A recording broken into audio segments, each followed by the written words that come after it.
Irmãos, antes de você ir para o vídeo, se inscreva no nosso canal e ative as notificações. Olá, queridos irmãos, estamos começando o nosso Que Palavra, programa de perguntas e respostas. Quero saudar os nossos pastores, a Mauri, pastor Juliano. Paz, queridos, Deus abençoe, que seja um tempo proveitoso, enriquecedor para a nossa vida nessa manhã. Uma alegria estar juntos mais uma vez. Bom dia a todos os nossos ouvintes, participantes, Deus abençoe vocês, irmãos e irmãs. Aproveita para dar uma compartilhada no link aí, né? Pega o link do Que Palavra e manda, porque hoje o tema tá bom aqui. Deus abençoe sua vida, em nome de Jesus. Vamos juntos aí aprender a palavra de Deus, queridos. Conforme nós conversamos na última semana, ao longo das próximas 5 semanas nós vamos falar sobre os 5 pontos do calvinismo. Na última semana nós falamos sobre a graça irresistível. Se você perdeu, você deixou de adquirir um grande conhecimento. Está tudo no nosso canal lá, querido, no YouTube. Você pode encontrar o Que Palavra no tema Graça Irresistível. O tema dessa manhã é expiação limitada. É o nosso segundo ponto que nós iremos tratar. E eu já quero começar com uma pergunta. O que é expiação? Expiação é uma das doutrinas eixo da Escritura. A expiação vem, no português, né, uma coisa que nos reporta bem o conceito de expiação, é quando nós usamos a expressão bode expiatório, que aliás vem da própria Escritura, né? É uma expressão usada aqui no nosso contexto de Brasil, mas é uma expressão que vem das Escrituras, da prática no Velho Testamento, do bode levando a culpa pelos pecados da nação. A expiação, ela é a forma de Deus resolver o problema do pecado da humanidade. Como é que Deus salva um pecador? Para algumas pessoas, elas acham que é muito simples Deus salvar. É só Deus ignorar o pecado e pronto. É só Deus fingir que o ser humano não pecou e pronto. Essa semana eu li uma postagem de uma pessoa dizendo assim: para Deus não existe ladrão, honesto, crente, incrédulo, ateu, todos são filhos de Deus. Qual é o problema com esse tipo de afirmação? É não entender o caráter de Deus. Uma coisa que a Bíblia fala sobre Deus, e aí a questão da expiação nasce aqui, é o conceito da santidade de Deus. Deus, o Deus revelado na Escritura, é um ser santo. Se você olhar no mundo antigo, Baal não era santo, Dagon não era santo, Mamon não era santo, Milcom não era santo, Astarte não era santo. Se você olhar, Zeus não é santo. Se você olhar nas mitologias, nos panteões de deuses, uma questão interessante sobre as divindades é que os deuses refletem os comportamentos dos homens. Por quê? Porque são deuses inventados, criados pelos homens.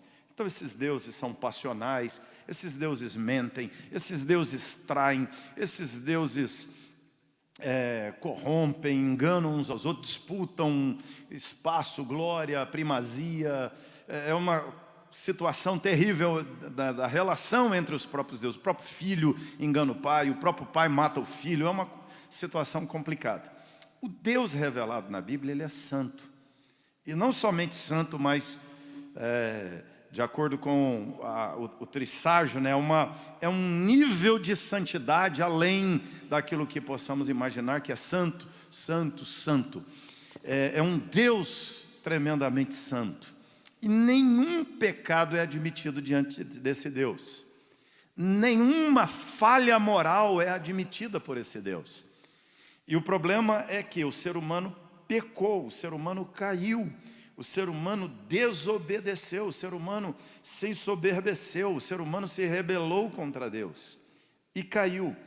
Como esse Deus santo pode relacionar-se com o ser humano? Como esse Deus santo pode resgatar sua criação caída?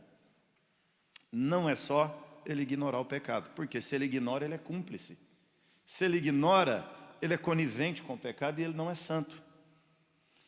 Então, como esse Deus pode lidar com o ser humano? Ele precisa tirar o pecado do ser humano para se relacionar com esse ser humano, sem ir contra seu ser santo, seu caráter justo. Esse Deus precisa resolver o problema do pecado humano. Como resolver? Só tem uma forma. Ele precisa tirar o pecado do homem. Como tirar? Tem que pagar. Deus não pode simplesmente ignorar o pecado do ser humano. Vou fechar aqui com uma ilustração que aponta bem o que é a expiação do pecado, né? Uma história bem antiga de um cidadão. Tinha um amigo que era advogado e ele aprontava, errava, né, entrava em confusões no trânsito, com estelionatos e várias situações. E ele tinha esse amigo era um advogado muito bom, ele chamava o amigo, contratava, combinava, o amigo ia e o defendia. Ele perdeu o contato com esse amigo durante uns bons anos e também deu uma sossegada até que cometeu mais um deslize, um erro, e ele então se envolveu numa outra situação judicial, foi para a audiência, tentou encontrar um amigo, não achou, mas contratou um outro advogado e foi para aquela audiência. A situação era crítica, mas ele confiava ali que seria mais uma vez, que se safaria mais uma vez. Quando ele chegou na audiência, quem era o juiz? Era o amigo, tinha feito concurso e agora era o juiz. Quando ele viu o amigo sentado na cadeira do juiz, falou: problemas resolvidos. Agora estou salvo, não preciso nem de advogado bom. Falou com o advogado: fica tranquilo, não precisa nem fazer uma defesa boa, porque, olha lá, o juiz é meu amigo. Cumprimentou o amigo, ficou todo confiante, passou por todo o processo, toda a audiência. O amigo foi julgando, ouvindo tudo que a promotoria falava, todas as acusações. No final do processo, ele foi condenado. Ele recebeu uma sentença de culpado.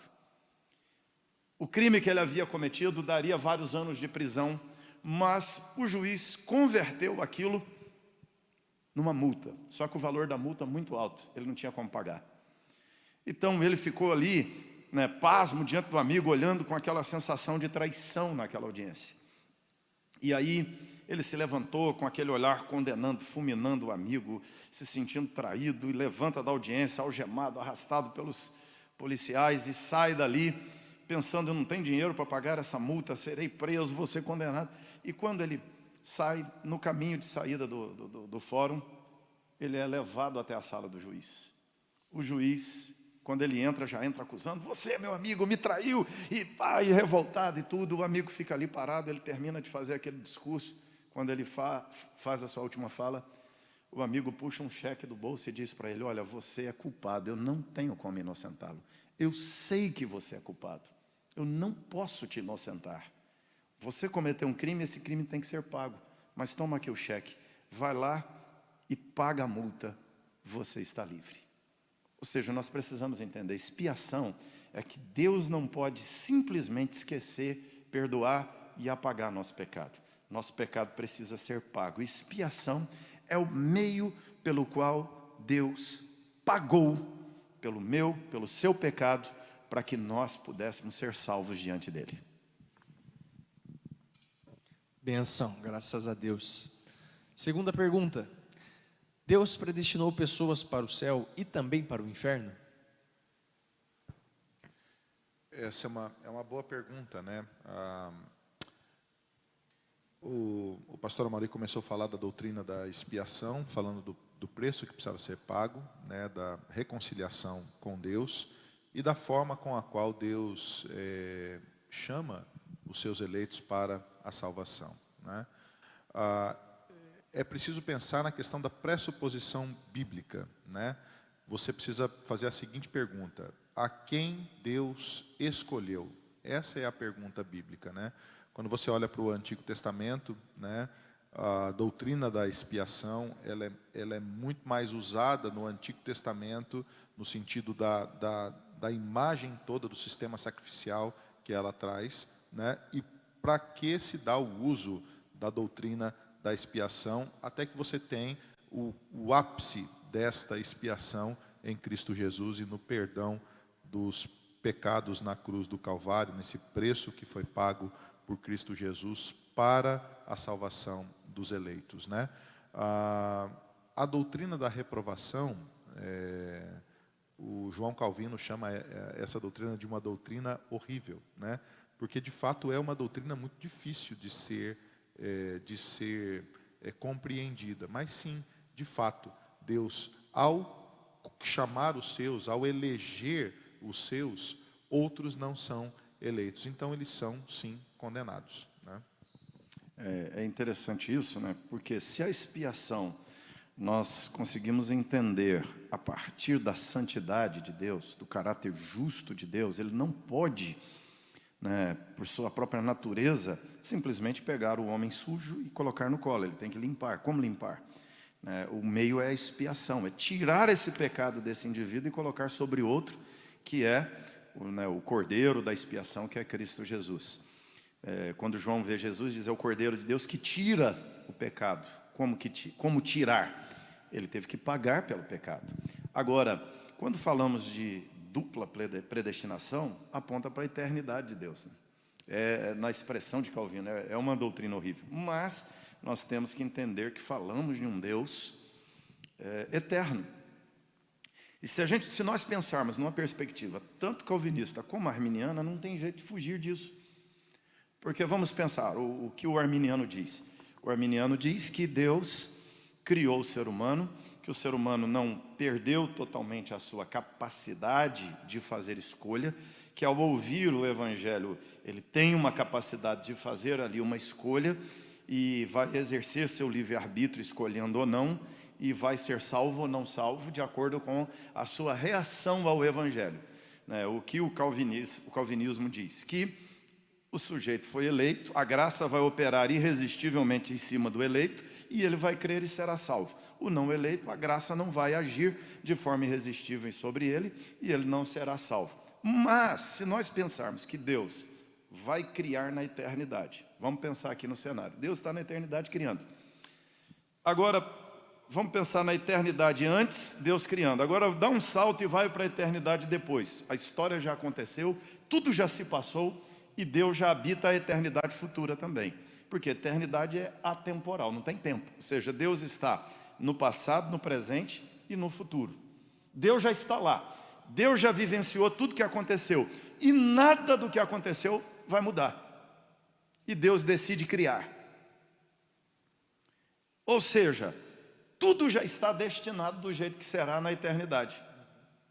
Tanto quem vai ser salvo como quem não vai mudar. E Deus decide criar. O que Deus está fazendo? Deus está criando algo que condicionalmente vai para o inferno. Deus está criando alguém que condicionalmente vai para a eternidade com Ele, vai ser salvo. Ou seja, é inegável que quando Deus cria, o destino de alguns, imutavelmente, é a condenação. O destino de outros, imutavelmente, é a perdição. Porque Deus decidiu criar. E nada vai mudar. Ou seja, nada vai surpreender pensando em Deus na eternidade.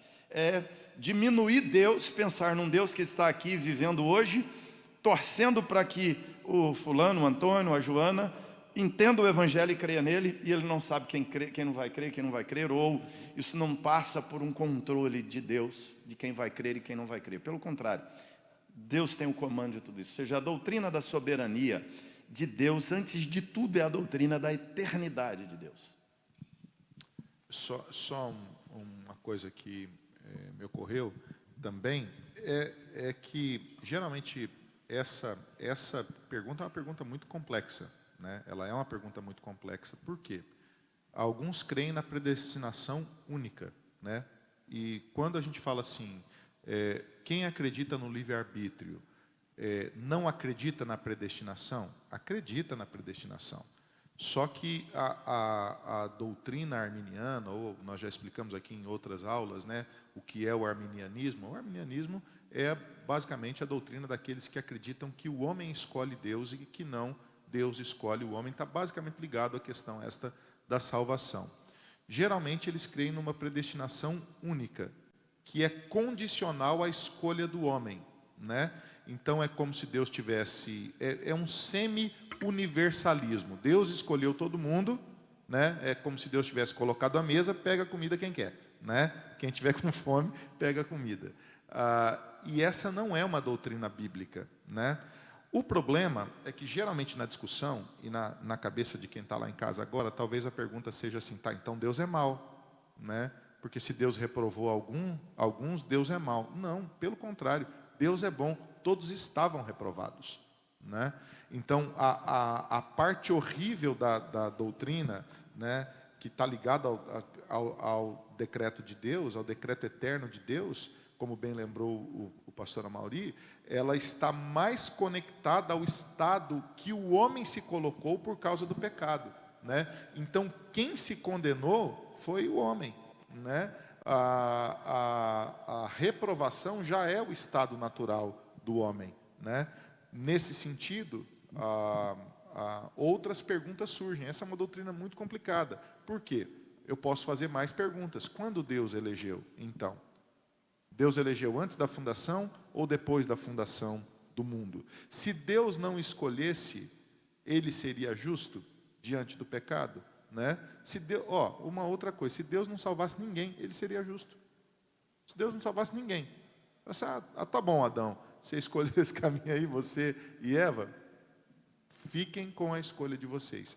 Deus seria plenamente santo e justo. É por misericórdia, é por um ato soberano da bondade de Deus que Deus elege o seu povo para a sua glória, né? Então, é difícil de entender, mas é lógico, é biblicamente lógico, né?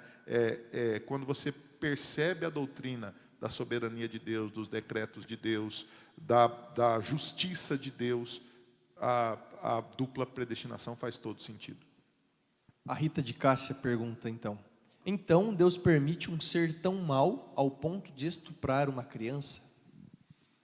É o que o pecado fez com o ser humano. Nós entendemos que isso é mal a partir de um conceito de bondade que Deus nos deu.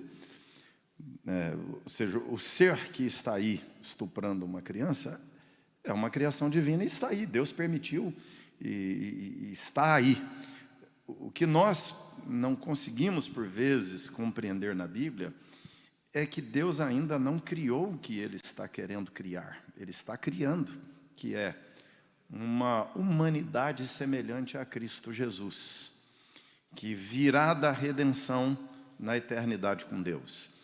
A nossa visão romântica do ser humano, da humanidade, é que Deus criou um ser perfeito, que Deus criou um ser, uma humanidade linda lá no Éden, e não, Deus criou no Éden o ser humano, e esse ser humano reflete a imagem e semelhança de Deus, mas é interessante, o que ele reflete o que Deus é, mas ele não é tudo o que Deus é. Nós precisamos entender que Adão é imagem e semelhança de Deus, mas ele não é tudo o que Deus é. Ele ainda é um ser aquém de Deus. E nessa sua imperfeição ele cai. E nessa sua queda, ele se torna maligno e o mal não tem limites. O mal é mal. É o mal que violenta uma criança, é o mal que abusa de uma criança, é o mal que... vamos pensar num ser que coloca outras pessoas numa câmara de gás e liga o gás e mata todo mundo. Vamos pensar em indivíduos que, para impor sua ideologia, mata milhões de pessoas de fome, fuzila milhões de pessoas para colocar seu sistema, seu regime de governo. Vamos pensar que num sujeito que, para ter sua glória, seu dinheiro, não importa com os outros, sujeito que desvia dinheiro da saúde, por exemplo, deixando milhares de pessoas. É isso que Deus disse para Adão e Eva lá no começo: se vocês comerem, vão morrer, vocês vão ser mortais, vocês serão maus. Mas é isso que o ser humano é, e faz essa maldade toda uns com os outros, né? E a esperança para isso não é a humanidade, a esperança para isso é a divindade. O ser que não faz isso é Deus. O ser humano faz isso, o ser humano cai no pecado, e o pecado, a corrupção, a depravação do ser humano o atinge, né, de uma forma absurda. Esse é o caminho do pecado, e nós temos que lembrar que não é Deus que pega o homem e diz: você vai ser assim. Deus cria aquele ser humano inocente, sem pecado. Não é perfeito, inocente, sem pecado. Dá àquele primeiro ser humano a capacidade de escolher entre pecado e não pecado, mas a escolha é o pecado. E a partir daquele ser humano, todos os outros são da mesma espécie, ou seja, sujeitos ao mesmo pecado. Então, o que nós vivenciamos no mundo é consequência desse distanciamento de Deus e que mostra que precisamos de redenção, precisamos de remissão do pecado. Se Deus não tirar o pecado de nós, é disso daí para pior, né?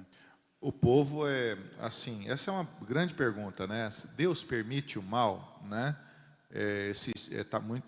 Tem um pastor agora que virou o herege da moda, né? Um jovem pastor que tem lançado vídeos assim absurdos. Eu fico pensando assim, como que as heresias vão se reinventando, né? Essas heresias têm base todas no teísmo aberto, né? Qual é a doutrina do teísmo aberto? É que Deus não tem ingerência nenhuma sobre a vida humana. É mais fácil, quando a gente pensa na soberania de Deus, é mais fácil pensar que Deus não controla. Porque você olha a maldade humana, não é só o estupro de crianças, você tem os crimes, os assassinatos, a violência, a corrupção, as guerras, a política, as ideologias, a maldade, né? Você tem todo um sistema maligno acontecendo no mundo, desde que o mundo é mundo. A gente pensa que a corrupção é algo do Brasil, todas as nações são corruptas, né? Todo ser humano é corruptível, né? Sei lá como é que fala, corrompível ou corruptível, corruptível, tá certo. Todos os seres humanos de qualquer cultura são passíveis à maldade, todos, sem exceção. Porque o ser humano é inclinado para o mal. Ele foi criado bom, mas ele é inclinado para o mal. Tem mais. Por exemplo, quando você olha para a Bíblia, você fala de estupro de crianças, né? No Salmo 106, os filhos de Israel, o povo de Deus, se misturou com o povo cananeu, do ponto de vista religioso, e eles começaram a sacrificar os seus filhos nos altares dos demônios. Então você vê na história de Israel, o povo de Israel se mesclou, por isso que Deus disciplinou o povo com o exílio, né? Porque eles começaram a se misturar com a cultura da terra e começaram a sacrificar os seus filhos nos altares dos demônios, né? O povo crente hoje fala assim, quanto pecado na terra, e o quanto de pai crente que abandona os filhos por causa da profissão? Está sacrificando os filhos. Põe o filho para ser educado por babá, põe o filho para ser educado por creches, por escolas, né? Eu ouvi testemunhos agora mesmo da pandemia, de pais falando assim, graças a Deus, eu nunca tinha convivido com os meus filhos. Você entende? É o mesmo movimento. A gente se dobra à cultura, a gente se dobra aos deuses deste século, né? E a maldade humana vai nos desviando do Senhor, né? Por isso que nós precisamos de um Salvador, né? Não é só o povo não crente, não. O povo não crente, a gente não espera nada deles, pastor Léo. Nada. É violento mesmo, e o mundo será violento, terá catástrofes. Nós viveremos outras pandemias, já vivemos outras como humanidade. A gente tem a capacidade de piorar as coisas. Eu acho que os políticos, eles acordam de manhã e eles falam assim, deixa eu ver como é que eu vou piorar um pouquinho a situação. E não é só no Brasil, é no mundo todo. Você vê rumores de guerra, rumores de problemas, rumores de desgoverno, né? Agora mesmo você vê em todo mundo crescendo o índice de violência doméstica, de assaltos, de assassinatos. E por que isso acontece? Porque o homem precisa de um Salvador. O homem é mau na sua inclinação e ele precisa de Cristo. Às vezes a gente se assusta com os piores males, mas, meu amigo, o ser humano tem a capacidade de tornar a coisa muito terrível, e isso é por conta do pecado. Por isso que Deus escolheu um povo, e esse povo de Deus precisa viver para a glória de Deus, e viver como o pastor Amaury colocou aqui, essa vitrine do novo céu e da nova terra. Nós precisamos ser essa vitrine do novo céu e da nova terra, no meio dessa sociedade corrompida, que não vai melhorar, só melhora pelo sangue do Cordeiro. O que nós precisamos entender aqui, irmãos, É que nós estamos mexendo aqui num ponto de maior sensibilidade da revelação, da teologia, que vai tratar sobre quem é Deus. Porque ou nós entendemos Deus como um ser soberano, que tem domínio e controle sobre tudo que criou, ou nós começamos a reduzir Deus. O problema do teísmo aberto é exatamente o reducionismo de Deus. Ela é uma teologia da redução de quem Deus é. Por quê?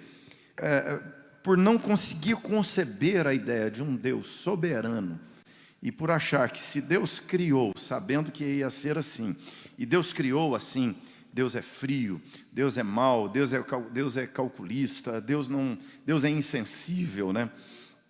Então, para não verter por esse caminho, eles começam a trazer respostas não bíblicas para o problema. Por quê? Então, vamos começar a pensar assim, bom, por que esse sujeito é mau a ponto de estuprar uma criança? Bom, ele é mau porque ele quis ser mau. Tá, ele é mau porque ele quis ser mau. Mas por que Deus não o matou? Por que Deus permitiu que ele nascesse? Deus não sabia que ele estuprara uma criança? Sabia. Deus não sabia que Hitler ia fazer o que fez? Sabia. Mas por que Deus deixou Hitler nascer? Por que Hitler não foi abortado? Por que Deus não deixou Hitler morrer na infância? Aliás, tinha milhões de espermatozoides. Por que Deus deixou aquele miserável daquele espermatozoide acertar o óvulo? A pergunta é inevitável que nasça um Hitler? Essa é a questão. Não é. Não é, porque esse é o gênero humano. Agora, esse é o gênero humano criado por quem? Por Deus. Ah não, mas Deus criou o homem bom, o homem que se tornou mal. Bom, pergunta, de onde veio esse mal que o homem se tornou? Quem criou isso? Segundo a resposta de Isaías, Isaías vai dizer que foi Deus. Versículo 7 do capítulo 45, Deus diz, eu formo a luz, crio as trevas, faço a paz e crio o mal. Eu, Senhor, faço todas as coisas. E cria aqui é bará. Bará é fazer do nada. Chamar a existência o que não existia. Vai complicando mais. Então, algumas pessoas não tendo respostas para essas perguntas, começam a dizer, não. Aí é o que o sujeito vai dizer lá no vídeo dele. Não, Deus não sabia. Não, Deus não controla. Deus sabia que a pandemia viria, que o Covid ia... Não. Deus não esperava isso. Deus é surpreendido com isso. Então, esse Deus da Bíblia, de acordo com esse pensamento, é um Deus inocente, é um Deus fraco, é um Deus limitado, é um Deus desastrado até, porque ele cria um negócio que dá errado. Quando nós lemos a Bíblia, o Deus da Bíblia não é esse ser desastrado. E aí nós temos um problema. Se ele não é esse ser desastrado e tudo deu no que deu, então ele tem um plano. Então esse Deus tem um projeto, esse Deus tem uma ideia. E a pergunta é, qual é o plano desse Deus? Por que é que esse Deus, que sabe tudo, que vê tudo, criou o que criou? Se a criação está toda torta, errada, está aí, o político acorda. Eu gostei da fala do pastor Giliano. Parece que tem político que acorda pensando assim, o que eu vou fazer hoje para piorar a história? O que eu vou fazer hoje para avacalhar a política? O que eu vou falar hoje para estragar o negócio? Que lei que eu vou votar hoje? Que medida que eu... E tem mesmo, não é? Se a humanidade está do jeito que está, se a vida está torta do jeito que está, e Deus sabia que ia dar nisso, para que ele criou, gente? Por que ele criou? Por que ele deixou o Hitler nascer? Por que ele deixou o Stalin nascer? Por que ele deixou o Mussolini nascer? Por que ele deixou o Nero nascer? Por que ele deixou o Napoleão nascer? Ou seja, o que nós vamos ler na Bíblia, é inevitável que nasça. É inevitável, vai nascer. É nosso filho, é o que nós somos, seres humanos. Agora, ele tem um plano, ele tem um projeto, ele tem uma ideia. É disso que a soberania de Deus fala. Satanás e os demônios podem ser salvos? Não. A gente explicou isso aqui, a outra disse, não, claro que não. Satanás está condenado, mesmo porque aí você precisa pensar na doutrina da criação, né? Você precisa voltar, dar um passo atrás e perceber o seguinte, Satanás, quando os anjos foram criados? Essa é a pergunta que se faz, né? Quando eles foram criados, né? Eles foram criados entre ali Gênesis 1 e Gênesis 3. Eles foram criados juntos com a criação. Naqueles 6 dias, Deus também cria o mundo espiritual, ok? Satanás, ele cai antes da raça humana, ok? Então os anjos eleitos, os anjos bons, eles não são eleitos no sacrifício de Cristo, né? Há uma outra mecânica da eleição dos anjos, né? Por isso que Deus, quando Satanás caiu, e há textos bíblicos que apontam para isso, eles foram imediatamente condenados. Calvino vai dizer que eles andam acorrentados, né? O diabo e os seus demônios, eles andam por onde eles andam. O diabo não é onipresente, né? Tem até aquela doutrina maluca do cara falar assim: não, eu não posso orar em voz alta porque o diabo ouve. O diabo não fica tranquilo, querido. O diabo não é onipresente. Agora, e se ele ouvir também é derrotado. Esse não é o problema. Pode orar em voz alta. Ele arrasta as suas cadeias por onde ele vai.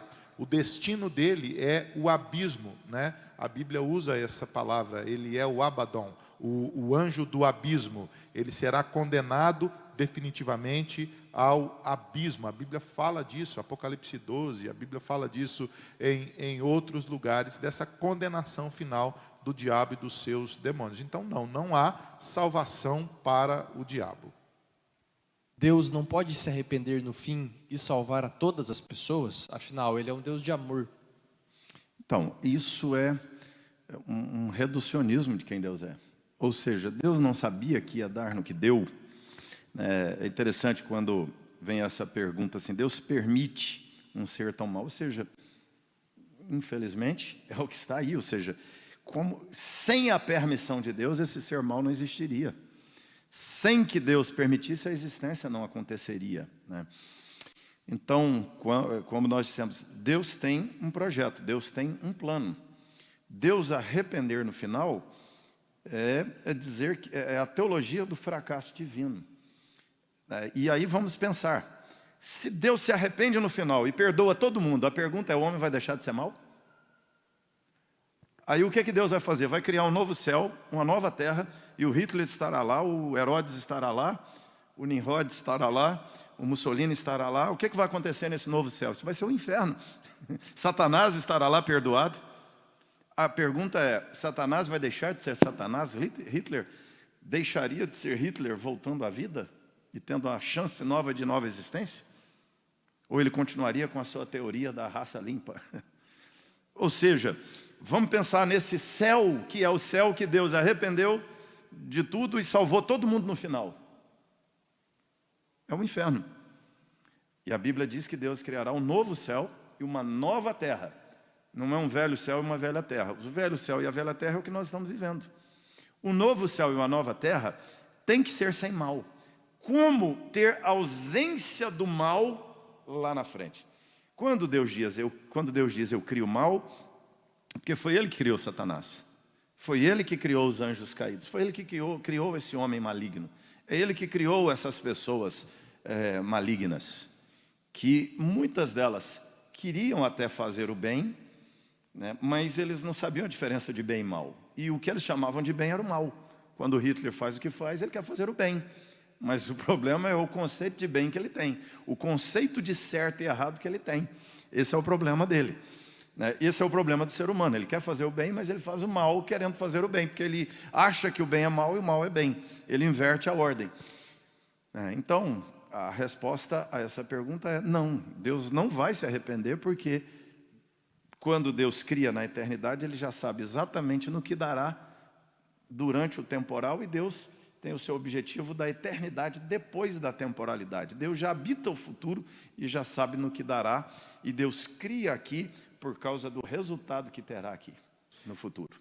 É muito interessante, né? Essa questão do universalismo, o universalismo é um escape que surge após o racionalismo alemão do século XVIII, né? Então você vê toda a teologia liberal sendo construída nessa visão universalista, e você começa a ver o surgimento de teólogos que não respondem mais com a Bíblia, eles começam a dialogar com a filosofia, e aí você tem Paul Tillich, Karl Barth, e tantos outros que vão construir a soteriologia com uma mente voltada para o universalismo, ok?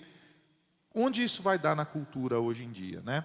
Quando você fala de mundo espiritual hoje, né, o que as pessoas pensam? Elas pensam nos heróis da Marvel, né?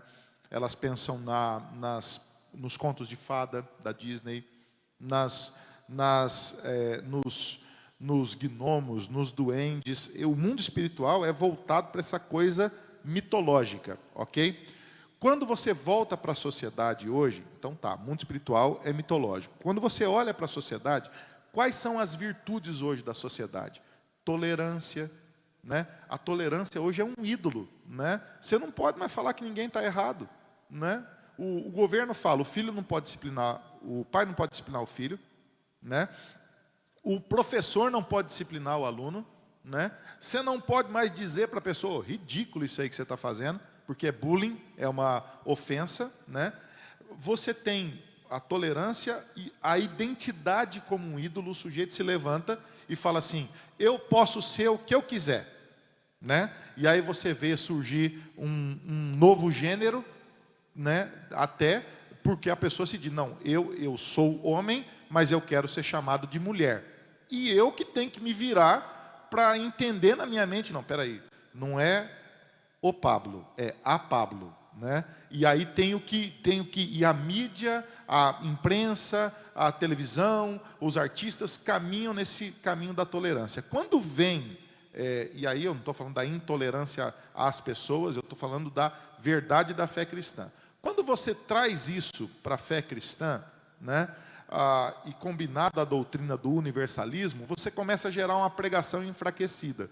Qual é a pregação enfraquecida? Hoje em dia, você vê esses pastores que infelizmente não têm uma teologia bíblica acurada, eles começam a focar as suas pregações nos benefícios de Deus, nas bênçãos de Deus, na graça de Deus, tudo é graça, e eles traduzem graça por tolerância, né? E aí você gera uma pregação enfraquecida e cheia de heresias no Brasil, a ponto de que uma pessoa começa a ser redimida pela fraqueza da pregação, né? O sujeito fala assim, eu sou isso, eu sou aquilo e eu sou aquilo outro, eu posso ir para o céu?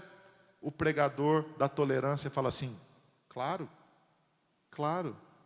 quem sou eu para condenar você? Não é o pregador que condena, é a Bíblia que diz a verdade. Ou você se alinha com a doutrina bíblica, ou acaba se tornando um universalista. Esse Deus do universalismo é um Deus fraco, né? Essa imagem aí do abraçar todo mundo no final, é do Paul Tillich, né? Que estivesse na beira do abismo. Olha a imagem, pastora Mauri. Vai estar todo mundo na beira do abismo, Deus vai abraçar todo mundo e vai falar assim, brincadeira, não era tudo brincadeira, não vamos embora para o céu. Eu fico pensando, que Deus injusto não seria esse? Que Deus injusto não seria esse, né? Isso é igual aquele pai que faz tudo o que seu filho quiser, para você ver onde é que vai parar o seu filho, né? Faz tudo o que seu filho quiser, você faz. Depois você me conta o que vai acontecer. Você vai criar um filho fraco, que não sabe ouvir não, que vai sofrer das piores mazelas do mundo, porque ele cresceu sem a verdade, ele cresceu sem disciplina, ele cresceu sem o conceito de justiça. Você vai criar um monstro se você fizer tudo o que o seu filho quiser. Com base na resposta de que Deus predestina alguns para a salvação e outros para a condenação, o Silas pergunta, então o nosso Deus é um Deus separador? Ele é um Deus que separa, né? Existe bem e mal, existe salvo e perdido, existe caminho estreito, caminho largo, existe porta estreita e porta larga. É interessante, né? A pergunta de Paulo escrevendo aos irmãos de Roma é exatamente essa, né? Não pode o dono do barro fazer um vaso para honra e um para desonra? Essa é a pergunta de Paulo, isso não é nem minha. Ou seja, o olheiro não pode, ele não tem direito sobre a massa, e aí é o conceito do que é ser Deus. O que é Deus? Deus é dono. A palavra Deus, a palavra Senhor na Bíblia, ela quer dizer dono. Calvino costumava dizer que a doutrina da eleição é uma doutrina que nos humilha. ela humilha quem não é eleito e humilha quem é eleito. Por quê? O eleito não é eleito, eu fiz por merecer. Não, eu nem sei por que eu sou. E o não eleito sabe por que é. Por causa de seu pecado, de sua responsabilidade, de sua natureza maligna caída, né? Ela é uma doutrina que coloca o ser humano no devido lugar. Silas, você tem que lembrar de uma coisa. Qual foi o pecado inicial do Éden? O ser humano queria ser o quê? Queria ser Deus, queria ser como Deus. A doutrina da eleição é exatamente a separação de quem é quem. Deus é Deus, o ser humano é ser humano. A base da nossa relação com Deus é nos encurvarmos diante dele e deixarmos Deus ser Deus. Vamos dizer o deixar entre aspas aqui, porque ele nem precisa da minha permissão, né? Deus é entender e aceitar que Deus é Deus. E a humildade diante de Deus é saber que Deus faz a escolha e que a escolha de Deus é justa. Mas ele não pode escolher. Então você está dizendo que Deus não pode ser Deus. Mas Deus não pode fazer, Deus está fazendo a acepção. Só quem pode fazer a acepção é Deus, eu não posso.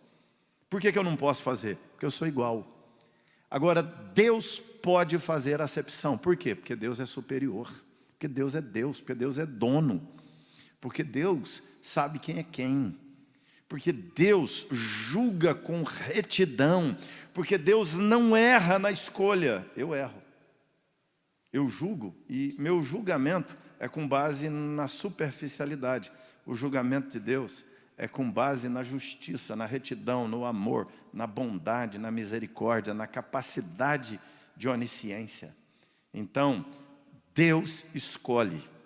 Deus decreta o que é certo e o que é errado, o que é verdade, o que é mentira, o que é mal e o que é bom. Deus decreta quem é salvo, quem é perdido. Deus decreta o que é caminho estreito, largo, o que dá para perdição, o que dá para condenação. A Bíblia diz que no final, alguns serão condenados e alguns serão salvos.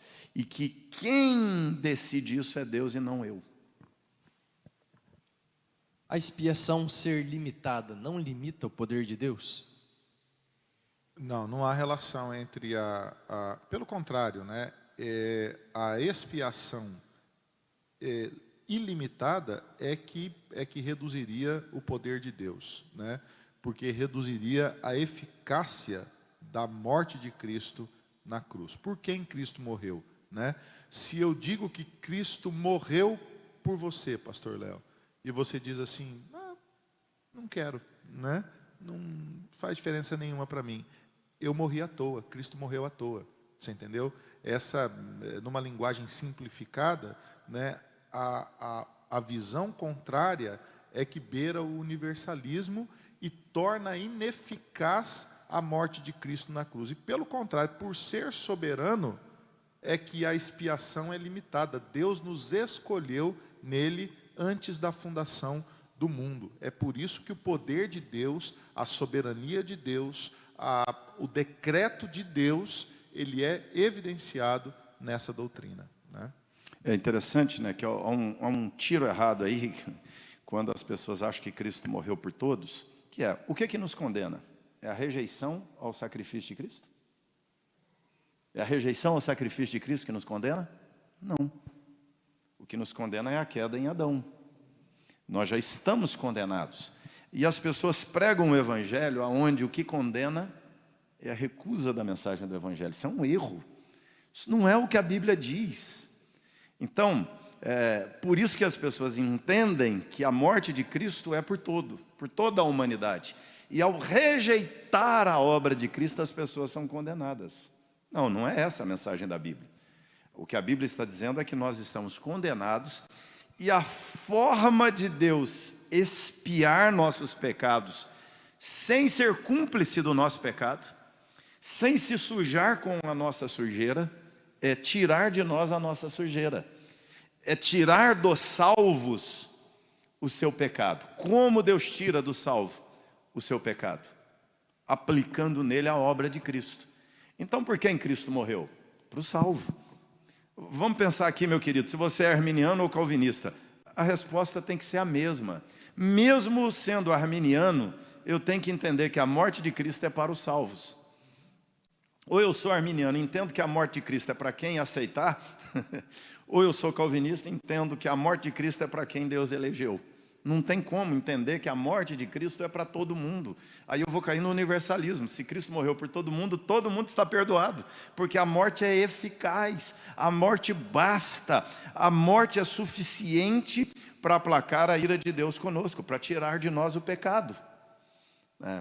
A morte de Cristo é suficiente para salvar o mundo todo, verdade. Mas ela é eficiente em quem crê. Ela é eficiente naqueles a quem Deus está salvando. Então, ele não morre para o mundo, ele morre para quem vai ser salvo. Ele morre para aquele que crê. É isso que diz o texto. Ele amou o mundo de tal maneira, isso é um amor genérico, e deu o seu filho para o que crê seja salvo. Ou seja, Deus não deu o filho para o mundo.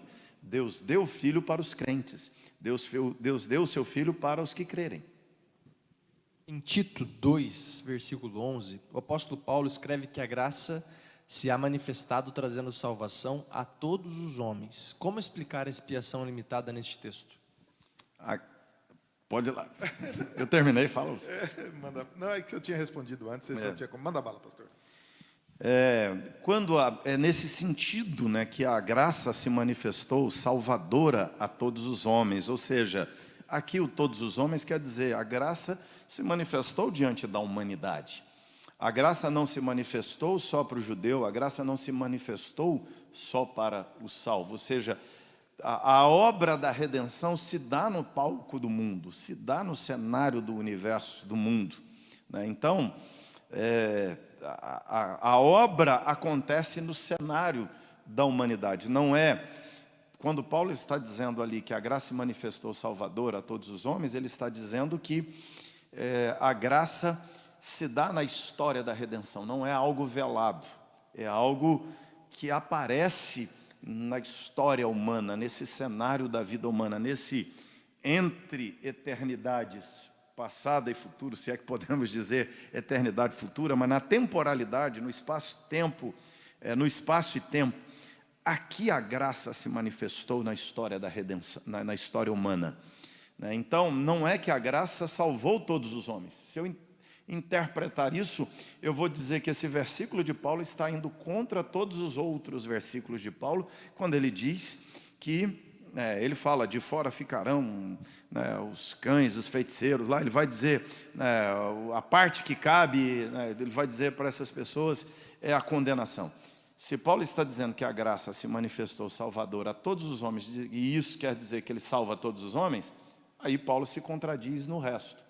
Eu tenho que entender a parte pelo todo.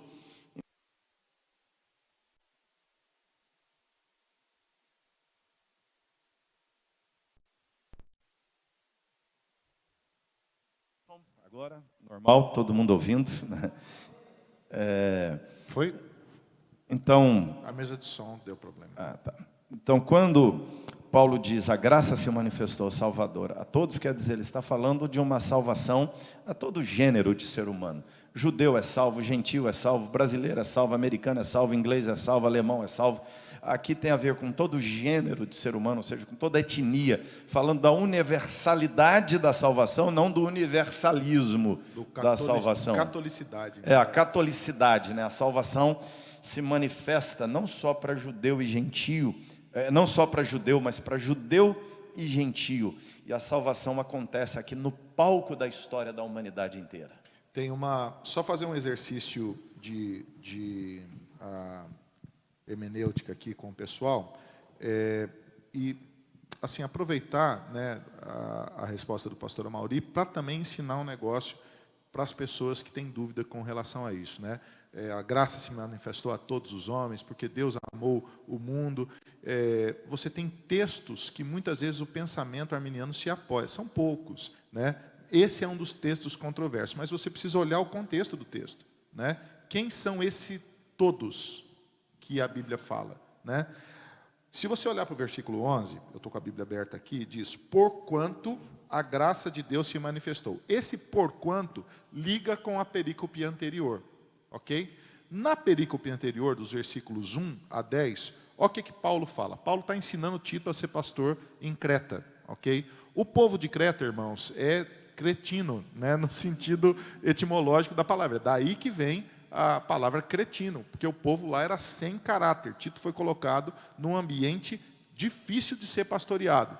Aí, Paulo está dizendo, tu, porém, Tito, fala o que convém à sã doutrina. Ou seja, Tito, não inventa moda, prega a Bíblia, prega a doutrina de Cristo, prega a doutrina dos apóstolos. Aí ele vai falar quem são os homens idosos, versículo 3, quanto às mulheres idosas, ao seu marido, aos seus filhos. Aí ele vai dizer aqui, ó, exorta para que todas as coisas sejam criteriosas, torna-te você padrão para as boas obras. Depois ele vai falar dos servos, ele vai falar de classes de pessoas aqui, jovens, velhos, idosos, homens, mulheres, e ele vai dizer, a graça, Tito, se manifestou a todos estes. É isso que o pastor Amauri falou, na história, para o brasileiro, para o israelita, para o muçulmano. A graça de Deus é para a salvação, para o mais velho, para o mais novo, para a criança, para um caso de João Batista que se converteu no ventre da mãe. Aí, o apóstolo Paulo vai dizer no versículo 12, educando-nos. Opa, ele voltou para dentro de novo, né? Ele diz, esta graça nos educa para quê? Para que, renegadas as impiedades e as paixões humanas, vivamos. Opa, está falando para dentro de novo, ele está falando para o contexto da igreja de novo, para o contexto dos eleitos. Vivamos no presente século entre pessoas que não são eleitas, de maneira sensata, justa e piedosa, aguardando. Opa, está falando para dentro de novo. Então, esta graça eficaz, ela é para os eleitos e ela se manifesta para diferentes tipos de pessoas em todas as épocas, né? Todas as categorias de pessoas, né? A última pergunta do nosso querido seminarista Fabiano Fernandes. Ele pergunta assim, pastor, se a expiação é limitada, por que devemos evangelizar? Boa pergunta, né? O Fabiano era um arminiano inveterado, neopentecostal, e ele foi evangelizado e se converteu e veio para a igreja presbiteriana. Bom, o que acontece, as brincadeiras à parte, é por causa da graça irresistível, Fabiano. A John Piper fala isso muito bem, né? Essa doutrina da expiação limitada é de fato um nó. Ela precisa passar pela compreensão da soberania de Deus, dos decretos eternos de Deus. Ela precisa passar por uma compreensão profunda de quem Deus é, para que a gente entenda o ato de Deus, né? Nós evangelizamos porque nós não sabemos quem são os eleitos, né? E a pregação, ela não é uma pregação desesperada, ela é uma pregação que demonstra a glória de Deus. Os filhos ouvirão a voz do Cordeiro. Jesus morreu pelas suas ovelhas. Ele sabe quem são os seus filhos. E nós pregamos o Evangelho. Nenhum pregador reformado se sente apertado na pregação do Evangelho. E nem responsável pelo resultado, né?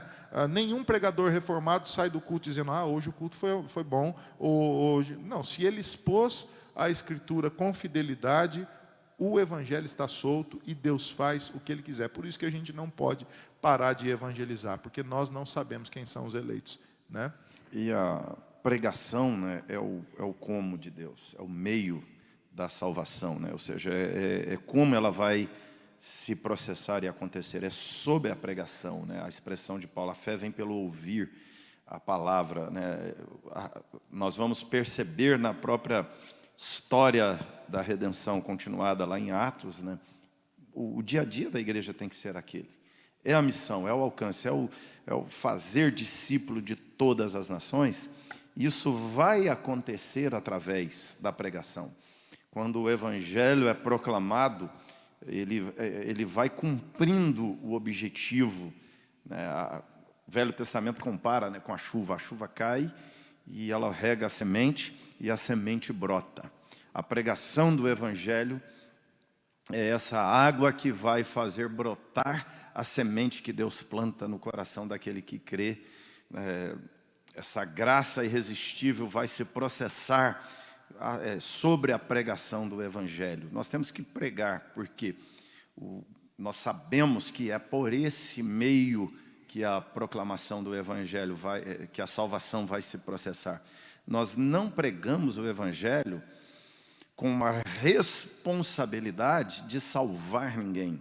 Nós pregamos o Evangelho com a responsabilidade de fazer parte do projeto de Deus, de ser, na expressão de Paulo, escrevendo a segunda carta aos irmãos de Corinto, nós somos os cooperadores com Deus.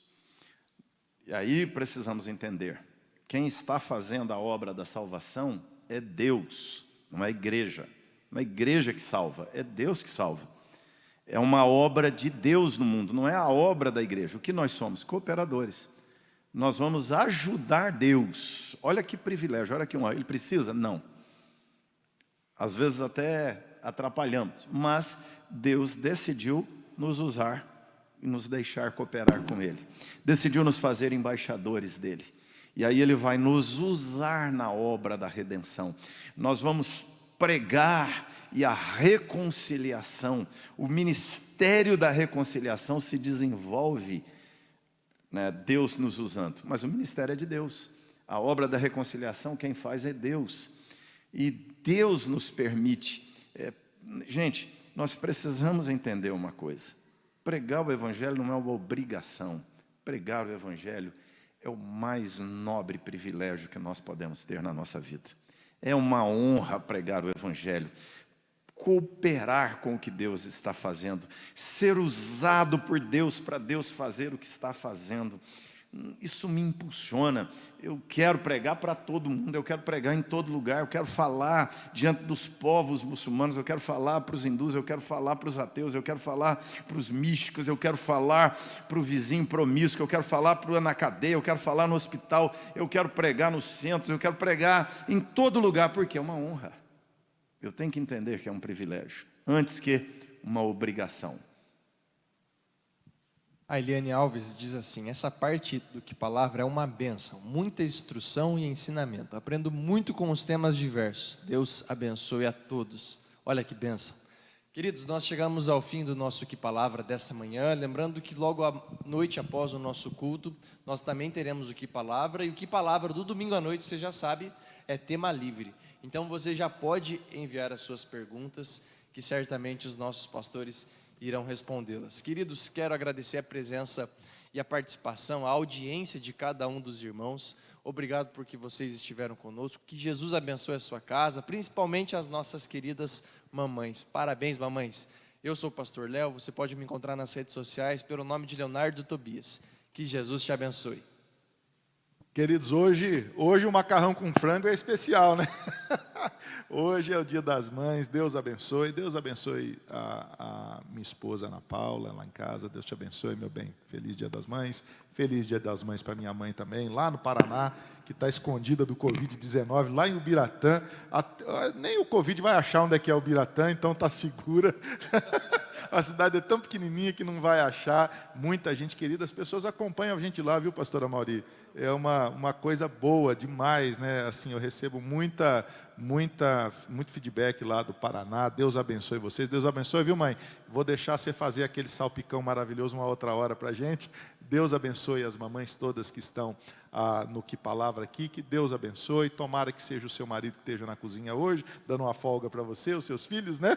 E que Deus te abençoe e que você possa voltar hoje à noite para o culto. Vai ter Que Palavra de novo hoje à noite, né? Deus abençoe. Me siga lá no Instagram, Juliano Sócio. Eu te espero lá e a gente continua esse papo por lá, tá bom, queridos? Isso, não dá para despedir hoje sem dizer, mãe, Deus abençoe a senhora, muito obrigado por tudo que a senhora tem sido na minha vida, presente mesmo de Deus, privilégio, uma honra ser filho da senhora.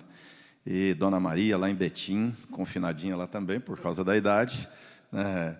Não pode falar a idade de mulher ao vivo, em público, né? Então, não faça isso. Márcia também, minha querida esposa, mãe de 3 filhos, lá em casa também, com os meninos acompanhando aqui. Deus abençoe, um grande abraço, parabéns para cada mãe que está nos ouvindo. Que Deus derrame bênçãos sobre cada mãe nessa nação, de forma muito especial, em nome de Jesus. Um abraço, até mais tarde.